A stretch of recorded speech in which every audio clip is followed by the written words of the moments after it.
But tonight, not only have we got two collections, we've got two speakers, two for the price of one, all appropriately labelled. It's very impressive. But then it's a very impressive organisation. So thank you very much for coming. I shan't stand here and talk anymore. I shall leave it entirely to you. Thank you very much. Thank you. Thank you.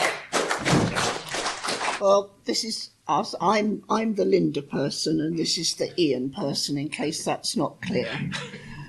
And as you can see, we're called, if you go down to the brackets, Anagach Woods today, or in 2033, or 2126, and that will become apparent, hopefully, as we go through. So let's get going. First of all, I'm an enormous thank you to you all for coming along to listen to us. So thank you to the Grandtown Society for inviting us. And a big thank you to all the photographers who are listed there, who have given us their photos and allowed us to use them in our presentations, publicity, etc. So the first thing I'm going to do is to give you some background on our vision for the period from now until 2033.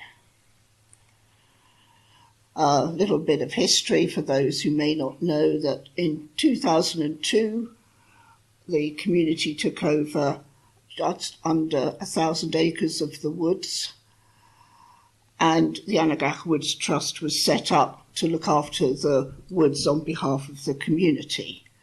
So that picture there dates right back to pre-2002, in the beginnings of for the community deciding to take over the woods. So the guiding principles of the Trust, which are set out in our constitution, basically community benefit, preserving nature, education and recreation. And in the photograph is Basil Dunlop, who is now our honorary president, but he is very much to be thanked at the very beginning of getting the Woods Trust set up to run the woods on your behalf. And as I think it says there, that was a presentation that the current trustees made to him to celebrate or commemorate perhaps the 60 years that he's been involved in Anagach Woods in one way or another. So our vision is based on the guiding principles, and these are, as listed there: preserve wildness, protect endangered plants and animals, create leisure opportunities, provide education, create volunteering opportunities, and mitigate climate change.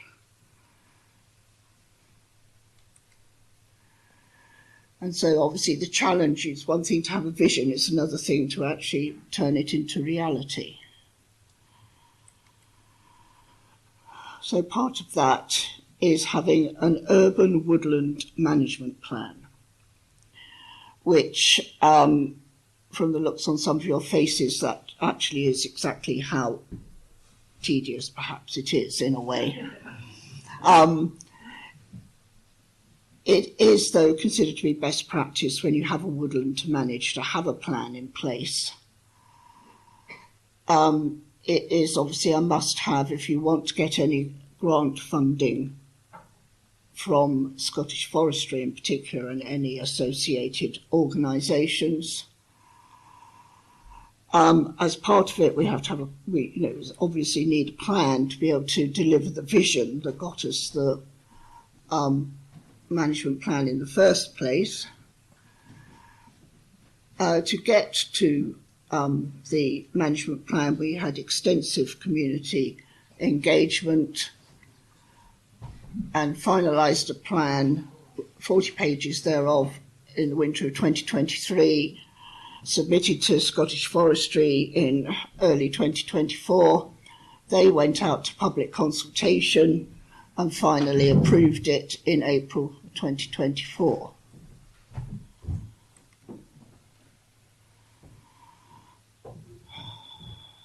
So to prepare for delivery, we're creating a detailed project plan which has been funded by Berryburn, to whom we're very grateful. We have created a volunteering programme through the national park, and within that not only do we have volunteers, but we also have volunteer leaders who are there on the day when we're volunteering to actually manage the actual volunteering programme. We've also got quite a lot of money from Anagach Woods Trust and have bought a lot of tools and equipment, which gives at least something for the volunteers to play with when they're out and about in the woods. And then the key thing to being able to be successful in managing woodlands is who your expert partners are.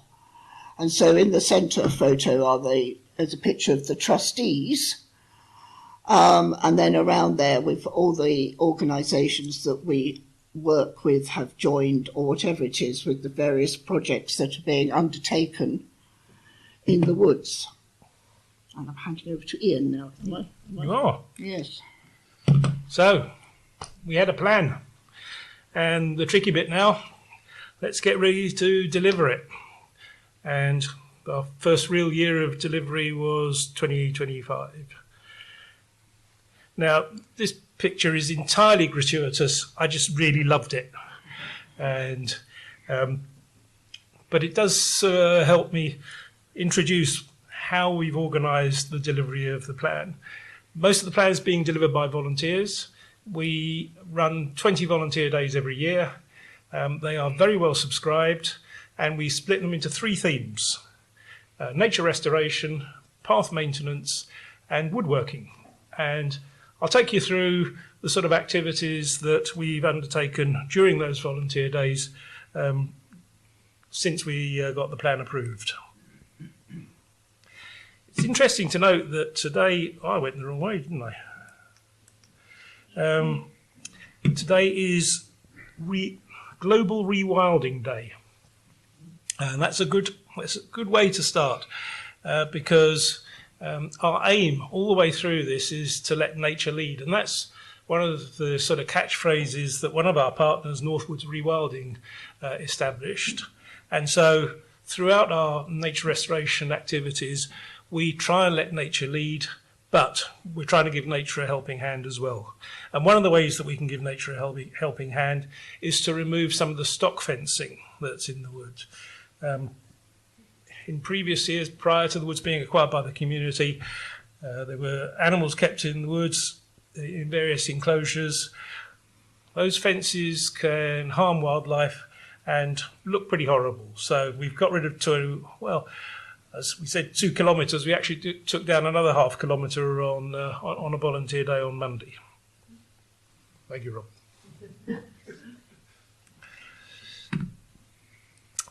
Rob. Back in the day, a number of fire ponds were created in the woods to provide the fire service with water in the event of a fire. Those ponds are now completely redundant. The fire service could no longer use them, but they form a fantastic habitat for wildlife. So what we've done is removed all the fencing from around the fire ponds, and where we can, we've extended them. And again, we're now up to the 13th fire pond from which we've removed the fencing, and that was one of the activities on Monday.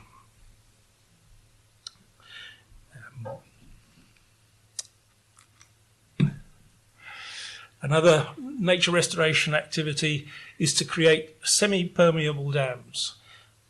In the mid-20th century, the woods were drained through the creation of drainage ditches, which were aimed to lower the water table in the woods and therefore create a more productive environment for Scots pine and other trees that were planted in the woods. We're not managing the woodlands for commercial benefit anymore. We're managing them as a facility for the community and, of course, for wildlife and nature. So we're trying to raise the water table in the woods in order to provide habitat for small animals, insects, birds, etc. And one of the benefits of raising the water table in the woods is that it also helps with fire prevention.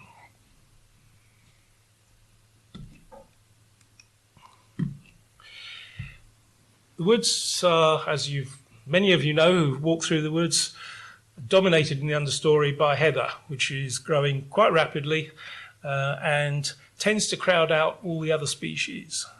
And so we've been using brush cutters in order to reduce the height of the heather, and that produces a better environment for particularly small birds, which can get very wet as they're fledglings and can kill the small birds. And so many of you may have seen the pine hoverfly stumps that are littered around the wood. We're really pleased with these. The pine hoverfly was found in one location a few years ago within the Cairngorms National Park, and the RZSS have led, in conjunction with BugLife and the RSPB, a project to reintroduce the pine hoverfly. We're one of 5 sites in the national park to have pine hoverfly, and we've created an environment where the pine hoverfly can go through their larvae stage, pupate, and then fly off into the woods. And the good news is we've now seen some evidence of breeding in the woods, but they still need a helping hand. So last week we were in the woods taking pine hoverfly larvae, and you can see a picture of one on the bottom left there, tiny little thing. And we released about 1,200 of them into specially designed trenches that will provide them a home whilst they pupate for the next few weeks. And then sometime in sort of late June, early July, you hopefully see them on the wing. And there's a picture on the bottom right of what to look for. If you do see one, please, please, please report it. Because our friends at the RSPB and RSS would be delighted to hear from you. And the address of where to report it is on our website.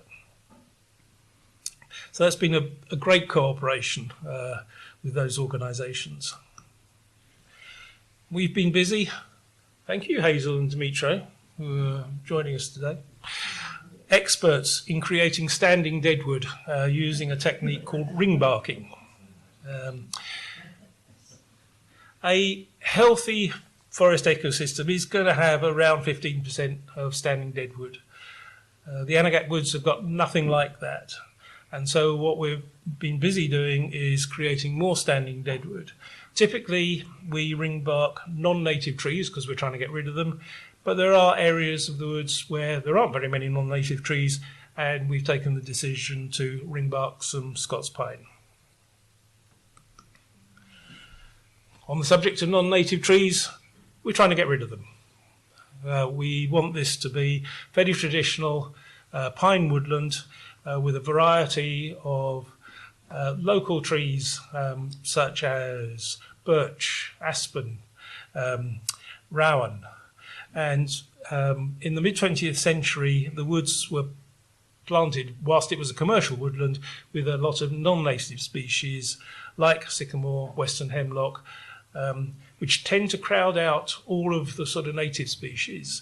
And so we've been busy removing the non-native trees where we can. They don't go to waste. As we'll see later on, we use all the material that we cut down either to create brush piles in the woods as a habitat for insects and small animals, or we bring it back to base and turn it into things. So that was nature restoration. The second theme of our volunteering days is path maintenance. And I recognise quite a few people in the room who have been wheeling wheelbarrows full of aggregate around the woods in order to improve the paths. You probably, well, I was unaware of it until I added it up. The core path network extends to about 15 kilometres. That's 15 kilometres of paths that need looking after. And I hope that you've noticed over the course of the past few months that we've upgraded quite a lot of the paths and will continue on that work throughout the course of the volunteering year. There's only so many pictures of people with mattocks and wheelbarrows and rollers that I can show you, but a third of our activity goes into path maintenance. And the final theme of our volunteer days is woodworking. We are very lucky to have on the Board of Trustees Matthew Hawkins, who many of you know. Matthew is an expert woodworker, leads our woodworking classes and volunteer days, and they use the volunteer days to create benches. I don't know. So far, we've only put 3 benches out. We've got plans to do a lot more. And you may have seen the benches out in the woods or even sat on one of them. But we will be putting a lot more out over the course of this summer. And the other thing that the woodworking guys do is to make waymarkers. So, as you probably have noticed, if you use the woods regularly, some of the waymarkers are showing their age, having been introduced at roughly the time when the woods were acquired by the community. Rather than bringing in treated timber, we're trying to create our own waymarkers from the non-native species that we have taken out of the woods and brought back to our woodworking base at the Curling Club. So, the woods provide a resource for leisure, well-being, and connecting with nature. And we've done a lot to try and encourage the use of the woods like that. Many people been to park run? Any park runners? Ah, splendid. So really pleased that park run was able to establish itself in August last year. Been very successful. Obviously they've had a few days where it hasn't been possible to run park runs, but on the whole, it's been a very well supported activity. In addition to park run, you may have come across during the school summer holidays Roots and Shoots and other youth organisations. The Scouts use the woods a lot, and of course, all 3 schools use the woods. In addition to working in the woods, we also have activities outside the woods, and on the left is a picture of our stand at the Greentown Show, where we did all the things that health and safety said you probably shouldn't do, taking sharp tools into the square and making interesting stuff. And the day passed off without incident. And we're going to do it again this year. So put the date in your diary, August the 29th. And in the online world, we put a lot of work into our new website. If you haven't visited it, please do. I know I say it because I was involved, but it really is a wealth of information about what's going on within the woods. So, what's happening this year? Well, sort of more of the same, really. So, more volunteer days, 20 volunteer days centred around path maintenance, woodworking and nature restoration. So what I'm going to do over the course of the next couple of slides is to just sort of draw out some of the differences rather than sort of just repeat everything that I've just said. First thing we wanted to do in 2026 is to get a better understanding of the woods, and thanks to funding from Berryburn, we were able to commission a thermal imaging drone survey. I was lucky enough to be with Ben, the drone pilot, when he did the survey. This technology is absolutely amazing. I had to put a blue circle around it because I could barely see the little red dot that Ben could see from the drone that he was flying 200 metres above the top of the trees. He spots that. He then changes to his traditional camera, which is the photograph below it, and then he zooms in, and guess what? He finds deer. We now have a very accurate assessment of the deer population in the woods, which will help us significantly manage the woods. As I said, we've got 20 volunteer days again. We held our first one for the year on Monday, really well supported. Thank you, Rob. And we got a lot done. And as always, they are lots of fun. You meet interesting people, you have a good laugh, and the weather's always fantastic. One of our key themes for this year is forest restructuring. A few things that we're going to do. Winching over trees provides important habitat for birds such as the capercaillie. We're also going to be felling selective in selected areas. Now that may sound counterintuitive. Why would you want to do that in a perfectly healthy woodland? Well, the problem in certain parts of the wood, particularly the eastern end of the woods, is that the Scots pine, which were planted as a commercial plantation, are very close together. They don't really allow any light to the base of the woods. And so we're going to fell selectively in that area just to try and create a broader mix of trees. So going to introduce a small number of cattle into the woods in the autumn of next year. The cattle will be contained using no fence collars, which is a technique that has been used widely in Abernethy and various other places within the park. But just to be on the safe side, we're going to surround the grazing area, which is out with the corn path network, by an electric fence just for the first season until we get a sort of clear view of how the cattle are behaving. We'll also be doing some robo-cutting. We're really pleased with the results of the brush cutting that we've done this year, but we need to do it on a bigger scale in order to reduce the height of the heather.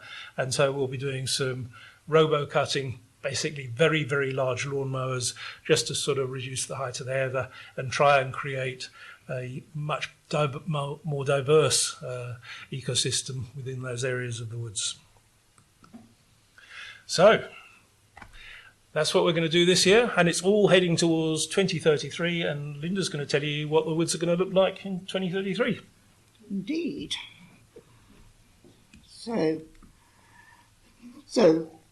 What we want is obviously a thriving wild pine wood,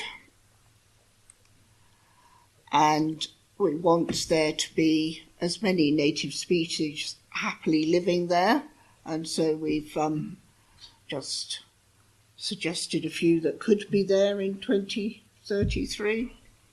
Hopefully the red squirrel will still be there. There may be more capercaillie as they seem to be getting on okay.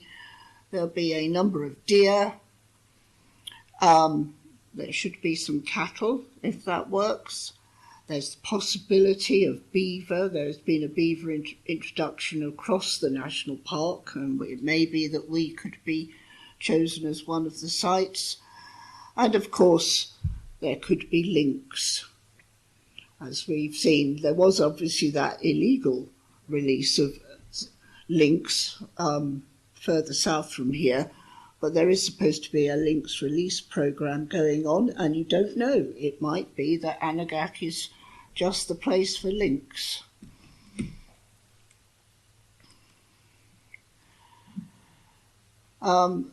And we hope also that we've just, we increase the quality of the things that we provide. So the recreation infrastructure, the education and volunteering opportunities. As you can see on the right-hand picture, we do like to get them young. So. One of the things we do need to concentrate on, obviously, is the resilience in the woods in regard to climate change and also the risk of fire.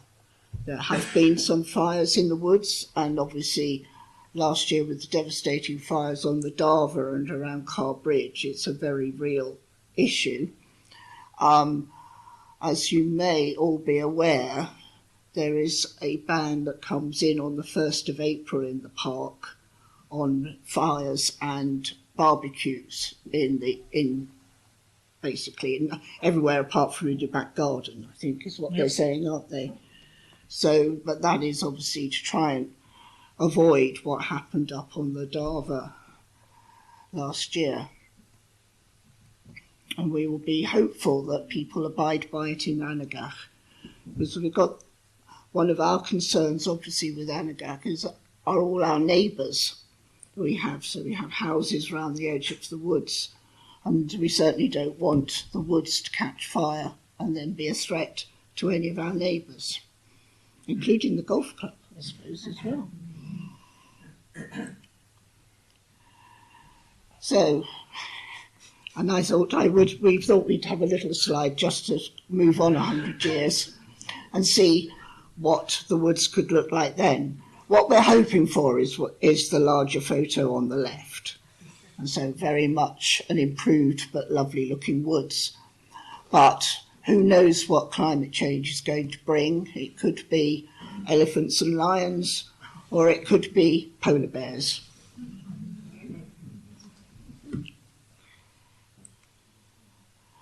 And I think that's the message, isn't it? These are your woods.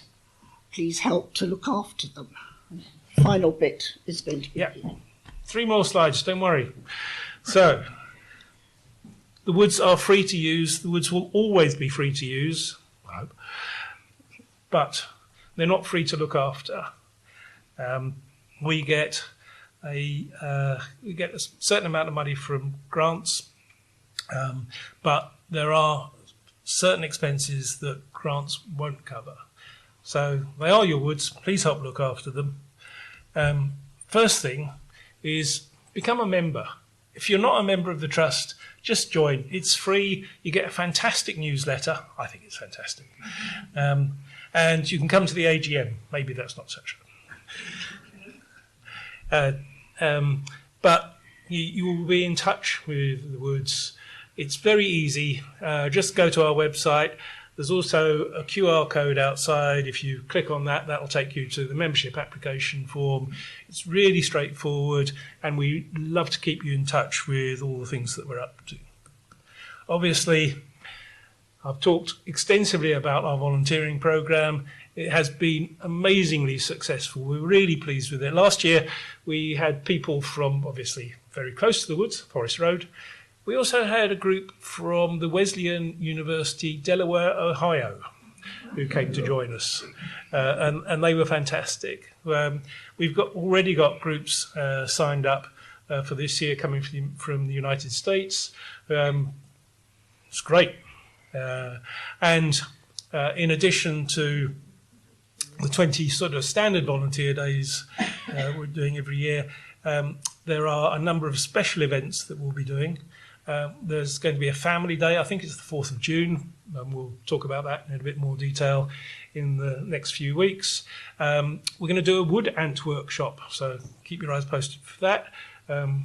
There are quite a lot of ants in the woods, probably not enough, and so we'll be doing sort of a bit of a tutorial on how to look for wood ants' nests, and a whole variety of sort of other things. We're doing something called the Day of Action, which to me sounded like something like a strike, but apparently it's for one of the local schools. They're coming in order to help their sixth form is a word that I use. It's probably called something else now, isn't it? Pupils come along and get involved with sort of something in the community. So lots going on. And of course, the final way you can help is give us some money. As I said, woods are free to use. They will always will be, but they're not free to look after. Our most preferred way of getting donations is through regular donations. They help us a lot. If you can give us a regular monthly donation, whatever you can afford, however small, it's really helpful because it helps us plan our work. There are a lot of expenses that we incur that we just can't get grant aid funding for. And so regular donations are really useful. And in addition, because we're registered with HMRC, we get an extra 25%. So every £1 you give turns into £1.25 for us. One-off donations, always welcome. You will find as you leave, inevitably, there's a box. You can stick some money in the box. Alternatively, my dear wife Jackie will be there with our credit card machine. So if all you've got is plastic, don't worry, we'll take that too. And you can also scan a QR code just in order to go to a quick link, and that will allow you to make a donation to support our work. And the final ones are low or no cost donations. We're partnered with the Highland Lottery. Have a look on our website, and if you fancy winning the Highland Lottery, then you're going to give some money to the Anagach Woods as well. And Easy Fundraising, we're also partnered with. That's fantastic. So for your online shopping, a small donation comes to us. Jackie and I have been using it for months and months and months. It's hassle-free, doesn't get in the way, but is supplying the woods with some well-needed cash. So I think that's it. And the co-op. Oh, the co-op. I forgot about the co-op. Yes. You'll also find a poster outside for the co-op. We are one of the co-op's good causes for this year. If you and the more people that we get adopting us as their good cause, the more money we get from the co-op. So please adopt us as a good cause if you shop at the co-op. I think that's it. Thank That you. is it.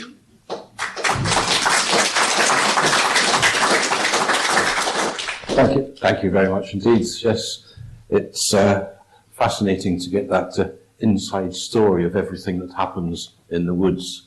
Of course, I go back a long way, and as that slide showed, the early one, it was the Grandtown Society that actually was responsible for the whole initiative and movement of getting the Woods Trust set up. So I've got to give a wee plug for the society as well.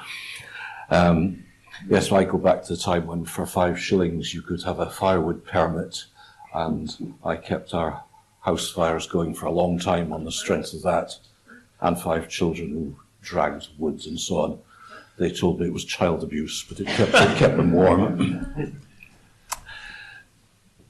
At this point, I suspect there are probably quite a lot of questions, some of which we can answer in an open forum, and some you may wish to put to the speakers individually or whatever later on. But if there are any particular questions at the moment of a sort of general nature. Just before I answer the questions, you reminded me, firewood. Please don't take firewood from the woods. No permits. No permits. I can understand why you want to bring wildlife into the park, or to the woods rather. But I was curious to know why you would have cattle. Is that for ground clearing? So cattle have a number of benefits. We've consulted widely on this, and perhaps the best example that I've got, and one of the people that we're consulting with is a guy called Roy Dennis. And if you want to understand in detail the benefits that cattle bring to a woodland such as ours, this book is excellent. But I'm a retired accountant, so I can't speak to this with any authority whatsoever. But cattle will do an enormous amount of good in the woodlands. They will flatten the heather and keep it down far more effectively than a robo-cutter will. Because they poo, they create a lot of habitat for insects, so you get a much more diverse and much larger insect population. They coexist very happily with birds like capercaillie and things. There's a sort of, I think, a myth that somehow the cattle are going to trample all over the capercaillie nests. Apparently, the experience at Abernethy is that's not the case. He wants us to contribute to Anagach Woods Trust through the co-op. Yes. Yeah, but what input do people in this town have to selecting who benefits from the co-op? So the way, as I understand it, the way it works is that we are short-listed by somebody in Manchester, but how do we get to the first instance? My understanding was that it wasn't somebody in Manchester. I mean, I appreciate that that's where the application goes, but we had a lot of support from, and I forget the guy's name, who came to us and supported certainly our Christmas tree activity. And I think, as far as I understood it, he was quite involved in making the decision of, I don't know how many good causes applied to be one of the 3 selected by Granton Co-op, but he was one of the people that was involved in that decision. Excuse me, they're not selected by the Granton Co-op, they're selected in Manchester. Yeah, I think our only slight point of difference is that, as I understand it, our local representative had a say in who was selected.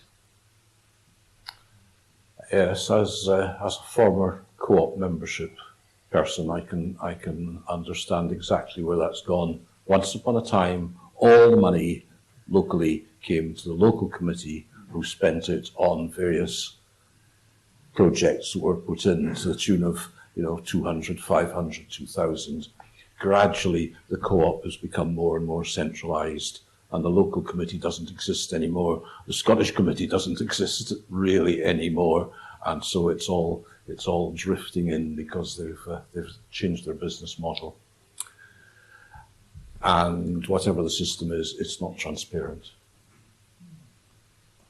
But there are co-op elections every now and again in Manchester. I would imagine that the people who put a lot of work into helping to look after or encourage the Copper Keeley numbers, they must be a bit nervous about lynx possibly coming on the scene. How would the two? Yeah, yeah. I mean, it's an issue, isn't it? Yes, I mean I think the lynx could well predate on Capercaillie, but I think they're also easier targets for lynx. So, because the Capercaillie can jump up in a tree, can't it? Really? But in the trees, there tend to be pine martens. Yes. You're not introducing pine martens as well. I do say that the photo of the lynx was very much tongue-in-cheek. I've got no idea what the national park wants to put in the Anagach Woods, and obviously, they're supporting the Capercaillie, so they're not going to do anything that would undermine the Capercaillie population. Well, if you've ever met one of the Capercaillie, you certainly wouldn't go anywhere near it. Yeah, it's a particularly nasty individual. I'm a bit concerned about the dogs that are running loose and to preserve the Capercaillie, because I think the females are must be getting frightened for eggs. There's far too many loose dogs darting about. that's certainly true. That I think one of the biggest dangers that the Capercaillie face at the moment is that there are loose running dogs in the Capercaillie. So at the beginning of this week, one of the tasks that we did on our volunteer day and then followed it up subsequently was to put up the seasonal signs around the edge of the special protection area, asking people to keep their dogs on a lead in that area. I think they do it. You just sort of hope they would, don't you? Yeah, you just. Well, I'm part of the second member of the walking group in the woods, Mm-hmm. and the leader has to tell folk to put their Mm. dog on the lead because I can't see them coming with Right. their feet. You could follow them and all this kind of thing. So it's really quite heavy and their mind is running loose all over the so far maybe not being noticed. Yeah. There's no way of checking up on that, is there? Not really. Not really, unfortunately, no. We are working with the National Park on a consultation in order to try and persuade people of the importance of keeping dogs on leads, particularly in the special protection area. But it's a difficult one. We've had good cooperation from the sort of commercial dog walkers who use the woods. I used to stay 3.5 miles outside that and I used to see Capercaillies all the time. Right. I've been here a long time. Mhm. And gradually I've got less and less to this year. I think there's more dogs flying about all over. I guess like that, Yeah, I think it probably is the biggest single factor. Question here. What are the sort of skills that you most need from volunteers? Enthusiasm Yeah. is by far the biggest one. And that really is the most important. Obviously, we prefer people who put a bit of effort in rather than just sort of sitting around eating sandwiches and drinking coffee. But That's the coffee morning. on the whole, our volunteers seem to love getting stuck in. So, yeah, we provide all the tools, all the training that you need. They really are great fun days.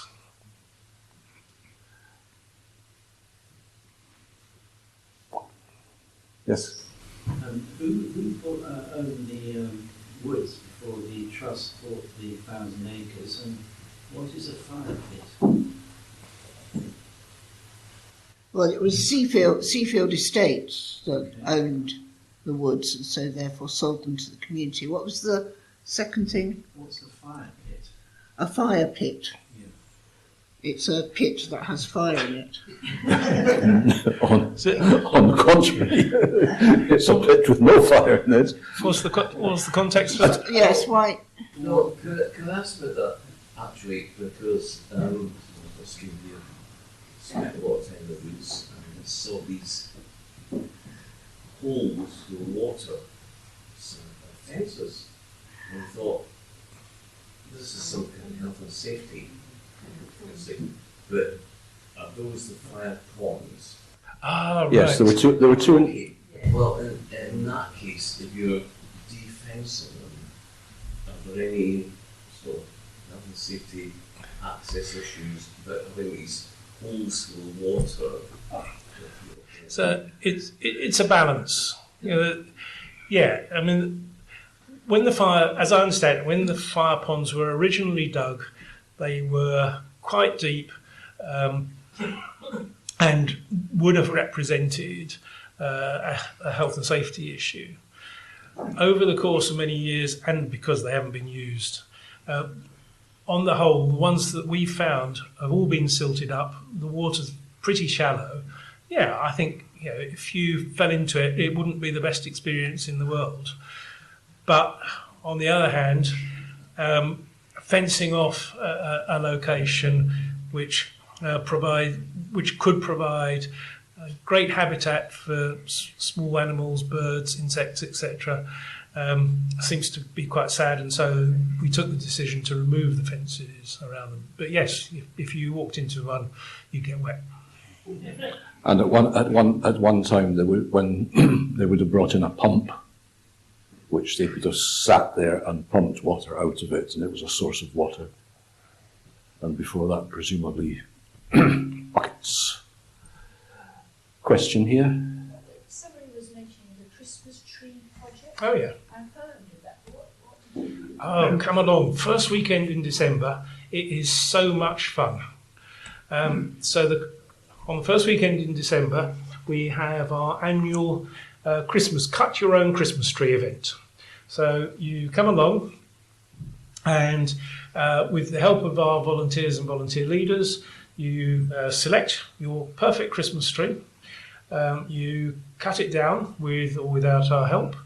And then you go back and see Linda, who's sitting in the curling club, with our credit card machine and our cash box, and you make a small donation, and you've got the perfect Christmas tree, and you've helped support the trust. And it also helps us with our nature restoration objectives. All of the trees come from what is, I think, known to most people in this room as the old dump site. We're trying to call it the meadow. Probably. Okay, yeah, I know. Now, I'll just leave it as the dump, because then it tells something of its history. It's a hobby horse of ours that we are trying to retain the local names because they tell a story. Right, okay. Whatever you call it. Question? Yes. Yes, the old dump site. It used to be monitored, I think, didn't it? Does that still go on? For butterflies and things? No, For fumes. methane. Oh, for methane. Well, I don't No, know. not as far as I'm aware, but I don't know if there's quite what's going on underneath the... Best not to know. But there were vents where they Yes, where but they I don't measured. think they're I don't know where they are now. Yes, yes. I've got a photograph of that, which I intend to look out. When the Speyside Way was upgraded, it was a couple of years ago, and they rerouted it to go across the dump and round. The main reason for doing that was that because the path that went down the side of the dump, they were worried that the erosion there would mean that things that were in the dump would start to appear. Nightmares. Best not to know. Yeah, that's where the bodies are buried. Yes. Right. In which case, it seems like a good point just to close this part of the evening, and once again to thank our speakers for coming along and for telling us something of the story of the Woods and the Trust. I'm particularly impressed by the current trust, the committee and the group who are working this, because they really are active and they really have done a tremendous job in getting things moving and getting volunteers and making the whole place much more accessible and acceptable to us all. So I thank you for that. And of course, as chair of the society, who've been busy raising funds for quite some time and managing an organisation, I do appreciate the amount of work that goes into these operations. And just as a side on that, we also need donations, we also need volunteers, and there's opportunities in the library there to do something about that. So finally, just a thanks to our pair for what's been a very interesting and a very informative evening. Thank you.